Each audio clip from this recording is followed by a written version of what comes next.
Please like and subscribe and share. However, not one American soldier was killed as per what US claims. How did the US pull off such a raid? New reports say that they may have used a secret weapon. David Grush claims the government is now in possession of partial and fully intact aircraft of non-human origin. No energy pulse weapon. The Ice Cube Neutrino Observatory at South Pole, Antarctica, is surrounded by mystery. Recently, a whistleblower came forward and explained that the Ice Cube Neutrino Observatory is being used as an energy pulse weapon. New account of the Delta Force raid to capture Nicholas Maduro, reposted on X by the White House press secretary, includes this eyebrow-raising detail from one of Maduro's bodyguards about the way the Americans disabled them. The quote is, "At one point they launched something. I don't know how to describe it," he said. "It was like a very intense sound wave. Suddenly I felt like my head was exploding from the inside." Ice Cube Neutrino Detector is not simply a passive listening device as presented for the science that they're claiming it to do. That there are technologies at the South Pole Station that people can't even consider that exist on this planet. It's the world's largest directed energy weapons system. It is responsible for the earthquakes in Christchurch, New Zealand in 2011 on the front end of the year. 9-magnitude quake shook SoCal Monday, and the aftershocks continue even today, rattling residents wondering if it's a sign of something bigger.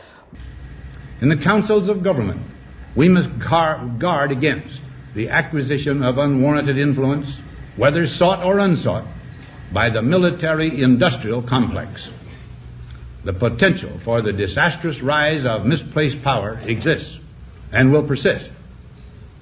We must never let the weight of this combination endanger our liberties or democratic processes. We should take nothing for granted. Only an alert and knowledgeable citizenry can compel the proper meshing of the huge industrial and military machinery of defense. It's the world's largest directed energy weapons system. This part is where it gets very deep. As most of you probably did not know,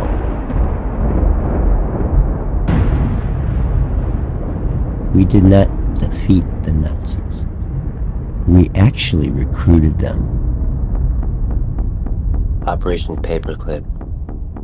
The United States recruited thousands of Nazi scientists and engineers and put them in very high leading positions of the government, such as Wernher von Braun, who became the director of NASA.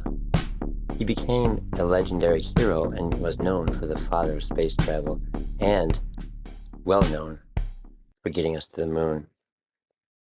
And the first ICBM missile ever made was designed and built by him.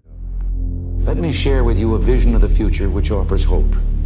It is that we embark on a program to counter the awesome Soviet missile threat with measures that are defensive. However, when recruited by the United States and became the NASA director, he had many successful accomplishments, including getting us to the moon. But on his deathbed, many truths came out. Good morning. My name is Carol Rosen. In 1974, I was introduced to the late Dr. Wernher von Braun in the U.S., the father of rocketry.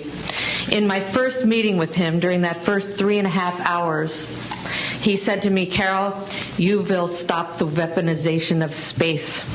He said, "No, you have to understand. This is February, and we have to prevent the weaponization of space because there is a lie being told to everyone that the weaponization of space is now first being based upon the evil empire, the Russians. There are many enemies," he said, "against whom we're going to build this space-based weapon system, the first of whom was the Russians, which was existing at that time. Then there would be terrorists. Then there would be third world countries. Now we call them rogue nations or nations of concern. Then there would be asteroids." And then he would repeat to me over and over, and the last card, the last card, the last card would be the extraterrestrial threat.